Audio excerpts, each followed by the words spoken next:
Hello and welcome to episode 3 of the Lazy Podcast. I hope you're all safe. I hope you are all doing well. Episode 2 of the Lazy Podcast was really welcomed, especially on YouTube. We're now also on Anchor and Spotify. So if you're listening on Spotify or Anchor, hello. I'm glad you're here. In today's episode of the Lazy Podcast, I thought we would talk about how YouTube has helped me personally and how YouTube helped me find a job. Originally, this was meant to be a video idea, so I was going to do a video on it. But then I realized that a 10-minute video would not really explain everything that I had to say and would not really do the topic justice. So that's why I realized the podcast would be perfect for this format. I'm gonna talk about how YouTube has helped me and how YouTube helped me find a job. So I have 4 main points that I want to talk about that I think are the main points responsible for how I was able to get a job. For those of you who don't know, I work as a marketing assistant at a company, and I feel like YouTube helped me a lot to get this job and my other similar roles that I've had. The first topic I feel like is really important and a lot of people do not understand is I was able to connect with different people. So what do I mean by that? Is able to connect means you meet new people, means you talk to different people, means that a lot of people can see your work, different types of people can see your work, because you put it out there, and then when I put it on YouTube, I share it on my Instagram, and then I share it on my Twitter, and then on my Facebook. I'm not on Facebook, but this is just an example.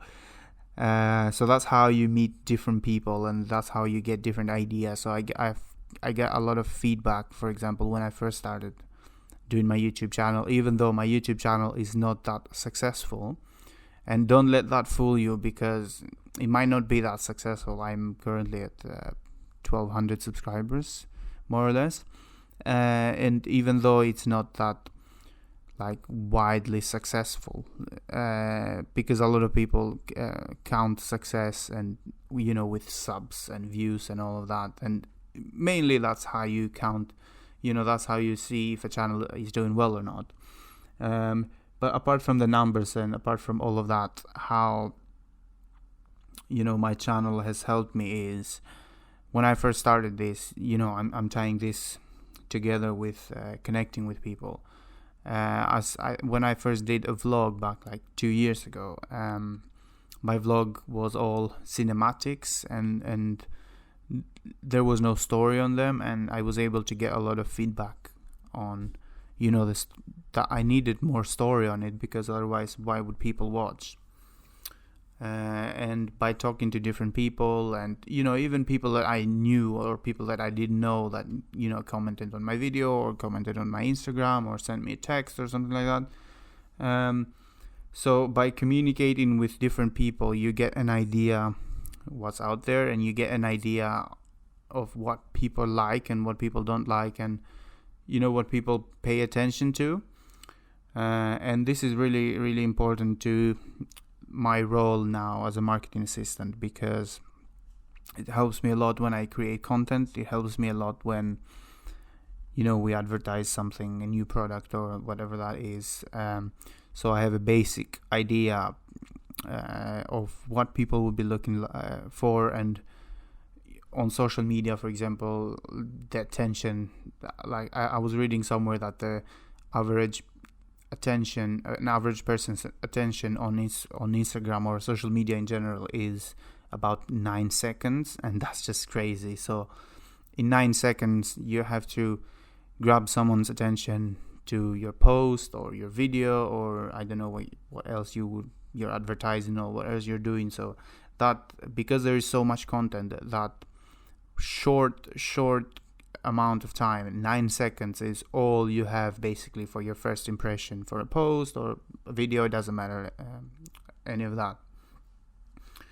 And to come back to the able to connect with different people, I post my videos on my LinkedIn as well. LinkedIn is perfect if you're looking for a job and if you're looking to connect and, to share ideas and to, meet people and link with other people and businesses and, just to have an idea what's out there is perfect. So I used to I would post my videos and then I would have other people trying to connect with me because, we share similar ideas. I make videos on movies, for example, and there's other people that like the same movies as I do, or that they don't like the same movies as I do, and that way we would have a conversation. And you might think that because of the channel is not that hugely successful, that you don't get people. You still get to meet a lot of people. You're still online. I'm always talking about meeting people online and having conversations online. And in real life, let's say, in question. So the next point that really ties in with meeting people is how it has made me be more creative. Since I've started this, posting on YouTube, and I do usually a video every week. Sometimes it's less than that. It depends on my time. And you have to be creative, you have to be posting videos, you have to make different stuff. And when I first started the channel, it used to be about travel filmmaking and tutorials. And travel filmmaking, apart from, I think the last travel videos I did are the Prague videos, by the way. If you haven't seen them, they are my favorite videos, so they're going to be in the description if you want to have a look at them. They are really well made videos and I'm really proud of them. There's 4 of them. So basically, because I'm not able to travel as much anymore with what's happening on the world currently, obviously, but with my job as well, I cannot travel all the time. So what that has forced me to be is more creative. I do tutorials, I talk about movies now, I talk about different topics. Like I made a video on traditional media versus YouTubers, which a year ago I would never have made that video because I was always niching down and talking about a specific topics is always good because it helps you, well, as far as I've heard anyway, it helps you grow on your YouTube and your social media, and because you get people that are interested on the same topics as you are if you're niched down. That is something that I'm not doing a lot. It's mainly movies and TV and filmmaking and tutorials and all of that, but I do other stuff as well, and I think it's great because I don't like to limit myself. I can just do a bunch of different content that I enjoy, as long as they are in the same universe.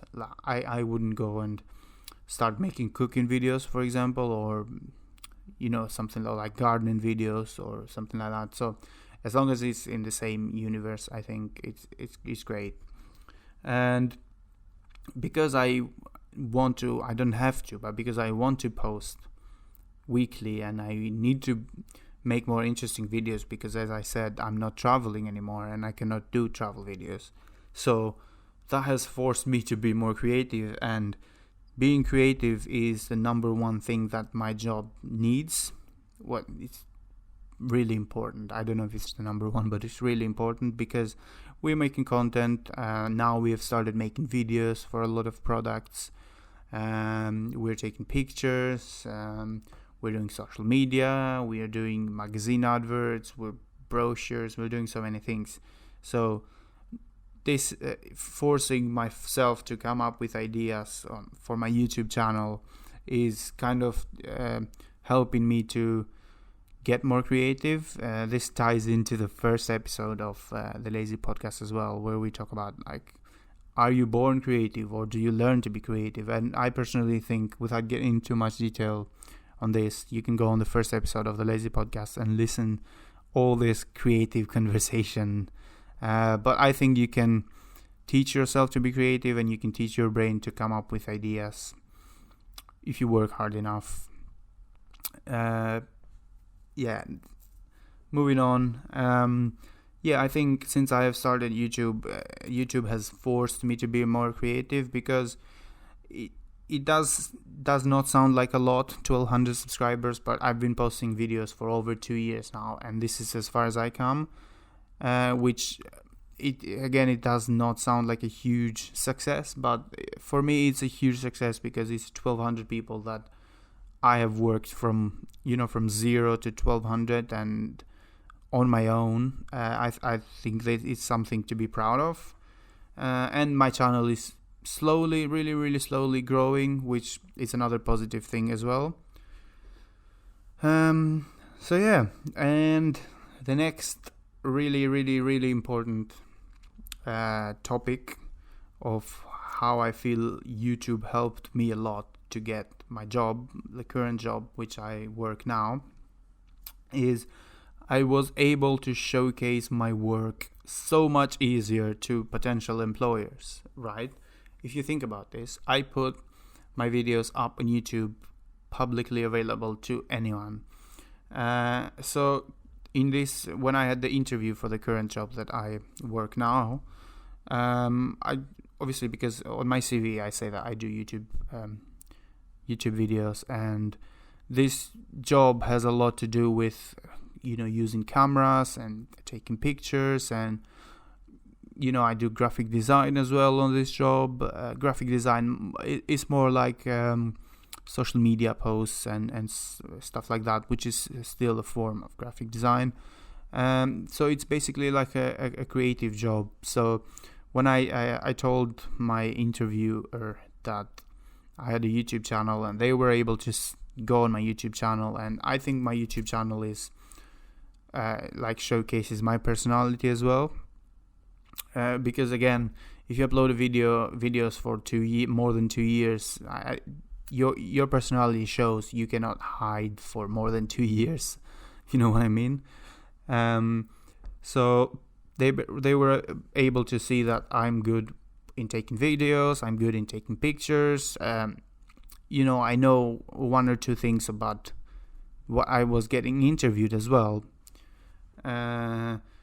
So that's a huge bonus, which uploading videos on YouTube gave me like such a huge bonus, because I was able to showcase my work instantly. As soon as I got out of the interview, they were able to, I don't know if they did, but just an example, if they wanted to, they would just go on YouTube and just write my name, and then they would just see what I do and how I do it and on all of that, which I think is great. So being able to showcase your work that easily to potential employers is huge deal, and a massive help. So am I saying that everyone should have a YouTube channel?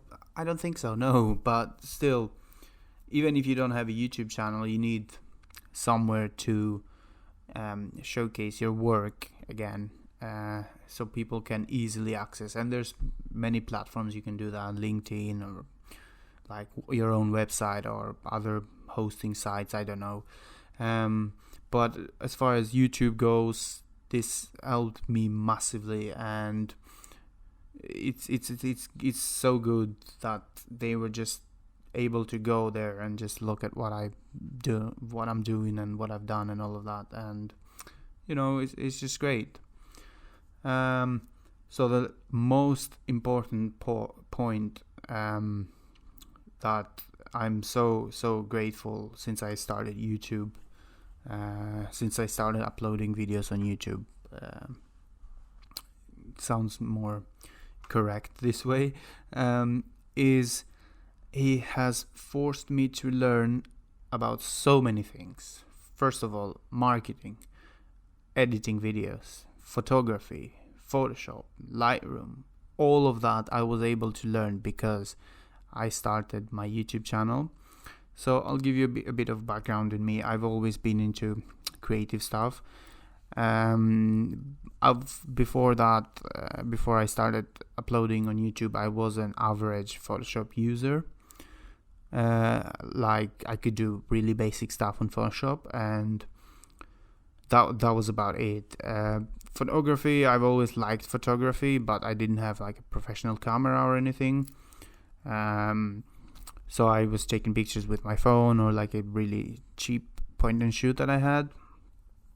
And Lightroom and, color grading and, like all of that stuff I didn't even do. So since I started my YouTube channel, first of all, I was forced to learn about marketing, to present my videos, and I wanted to share my videos. And again, it's not a massive growth, but it is some growth, from 0 to 1,200 subscribers is some growth. So I was forced to present my videos in a way. I was, forced to market my videos, like market, let's say, on my social media, and I was posting them on like different groups and sending them to people even.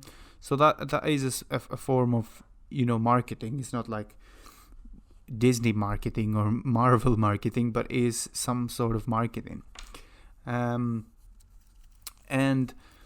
filmmaking, and when I started uploading on YouTube, my videos looked terrible, looked really bad. I didn't have proper audio equipment, I didn't have proper camera, I didn't know how to set like a background and how to set the scenes, and I didn't know anything about lighting. Like my videos looked horrible, like the light were really bad. I didn't use any lighting. Basically I just used the house lights that on the ceiling, and they looked terrible. I didn't know how to use a professional camera. I didn't know how to about filmmaking. I've learned so much about filmmaking and how to use professional cameras. I've learned like setting stuff on 1/50th of a second, like your aperture or your shutter speed, like setting your shutter speed at the 180 rule, or your frame rates, like if you're shooting on 24 frames per second, then your shutter speed must be double that, so 1/48. A lot of cameras don't shoot 1/48, they shoot at 1/50th of a second on their shutter speed. Aperture, if you close it down, there's more in focus. If you open it wide, there's less in focus. I did not know all that stuff. I started uploading on YouTube and I started learning all that stuff, which is fascinating really, because it's only a few years ago that I started learning these things that I've always been so passionate about, but now I am so passionate about movies, and I review movies, and I've always loved movies, but before this I never went into the thinking of how they make movies and how much work it takes to make movies. Editing on Lightroom and color grading or Premiere. I did not know how to use Premiere. Basically, I had never touched Premiere Pro before, so I uploaded my first few videos editing on Windows Movie Maker. I think there's that travel video from the Netherlands that my friend Max and Joop. I stayed at their house. I had such a great time there, but it's amazing. If you're listening to this, Max or Joop, I doubt that you are, but thanks for that trip. I've told you this, but thank you. That was an amazing trip. Moving on, because I just talk about different topics, and it's just. So after that, because I could see my videos, the editing wasn't great. The shooting was okay. I was shooting on my Samsung Galaxy S7, I think, or something. So at that point, I'm like, okay, I need to make my videos look better, and I need to have better editing on them. So then I started experimenting on Premiere, and I did not know anything about Premiere, again, anything about editing. And now I am at a level that I feel comfortable and I love editing stuff. I don't think I'm the best editor, but you're always learning. Color grading. So after I started using Premiere, after a little bit, so at first I didn't do any color grading or any like sort of serious post-production. So I didn't do like color correction and all of that stuff because I didn't know how to do it. So another thing that I wasn't, I was forced to, because I wanted to make better content. I wanted to make my videos to look better. And now I think my videos look really, really good. There's this shit, but at least they look good. At least they have that going for them. Shooting. Again, I didn't know that you could shoot on a flat profile, so you're able to have the most amount of detail on your clips, and then have more room to experiment on your color grading and color correction. So I had to learn all that. I've gone through countless hours of YouTube tutorials and Googling and forums and whoever I could get, wherever I could get info on lighting, on how to shoot on cameras, how to use cameras and Canon and color science and editing. So this, again, it does look like a channel with 1,200 subscribers. That's nothing, but I guarantee you there is a lot of work that's gone, behind that channel to take it to 1,200 subscribers, which again, it doesn't look like it, but there is. For example, when I went to Prague, and I knew I wanted to make the vlogs, and I needed extra batteries, I needed extra lenses, I needed ND filters. I never knew about ND filters before I started my YouTube channel. I had no idea what an ND filter is, and that's why those Prague videos are probably my favorite videos that I've ever made, because of how much work has gone on them. And not only the shooting on location, because whatever I see I shoot, and it's a bit more complicated than that, because you have to know how to shoot stuff. And again, that's not something that you just learn. That comes with experience, and that comes with practice. So you shoot a certain way. You shoot, there's different ways of shooting a subject, or like even travel videos and making your own cinematics. You can lean forwards or backwards or sideways or slow motion, on all of that stuff, which I wanted to learn because I wanted my videos to look great. And I think the Prague videos are like really, really well made videos. And all of these really, really good skills helped me to get the job where I am now, where my employer feels comfortable to send me their products, and then I'm making the videos for them, which that is a crazy thing, to think about, because all of the work that I learned, all of the skills that I learned myself have now gotten me a job where I am proud to do something that I like doing, shooting videos, creating content and marketing stuff, even though marketing is not I hadn't really done marketing before. I'm learning so many things there, and that's all because I started YouTube. And for the people who think, oh, you have to go to university and I cannot learn so many things and all of that stuff, is if you want something to happen, you just need to put the time and effort on it. Because let's take, for example, PewDiePie or Mr. Beast, for example. Mr. Beast, I think I was watching one of his videos, and he said he uploaded videos for 3 years before he got any sort of recognition. So it took him over a year and a half to get to 1,000 subscribers, and now he's something like 50 million subscribers or something, and huge, massive YouTuber. So what I'm trying to say is there is work behind every successful thing that you see everywhere. On a video game, there's like more than 500 people that work on them. On movies, there's probably thousands of people that work on a movie, and hundreds of millions of dollars spent on them.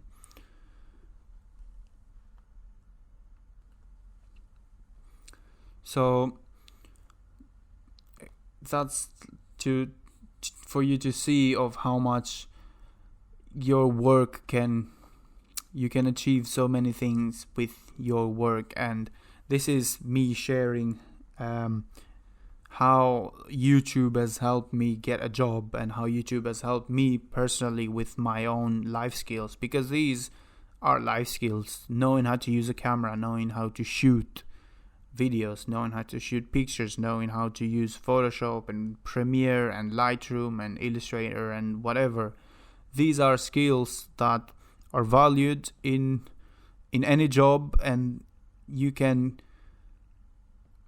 progress as a person, and you can get a job with those skills.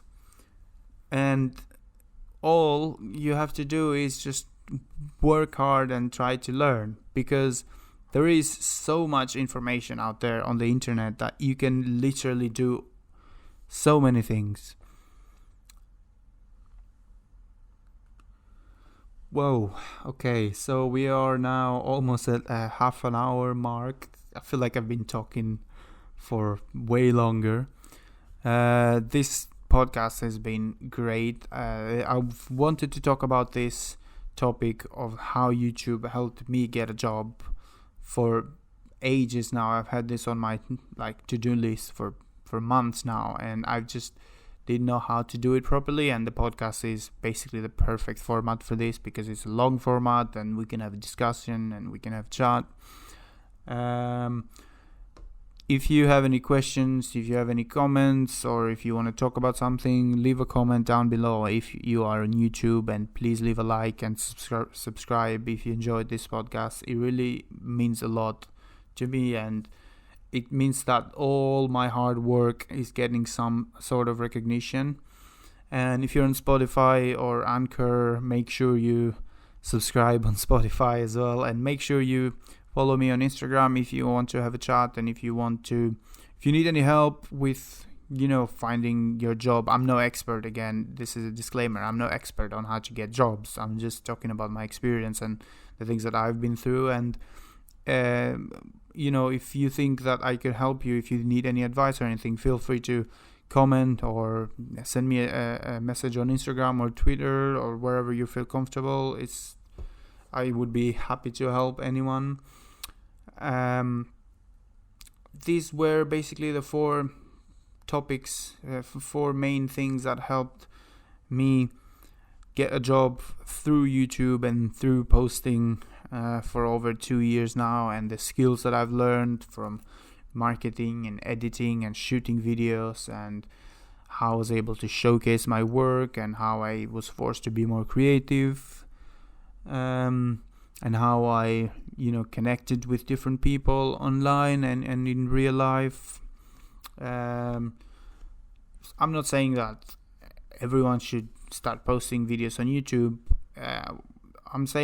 What I'm saying is there is so much content out there that you can learn basically anything. If you want to be a creative, if you want to be a photographer, if you want to be a videographer, if you want to be a game designer, if you want to be like a software developer, if you want to be a web developer, anything that you want to do, you can do, as long as you are willing to put the work on it, and as long as you're willing to sweat, because without sweat and tears nothing will happen. And I know that from firsthand. And I think this has been great, and I'm so glad that I started posting on YouTube, even though my channel might never get as popular and might never get me anywhere. I've gained I have gained these life skills and how to deal with certain situations and how to be more creative, and that is a great thing to have. Thank you very much for listening to the episode 3 of the Lazy Podcast. If you're on YouTube, please make sure you leave a like and subscribe. If you're on Spotify and Anchor, make sure you subscribe there too.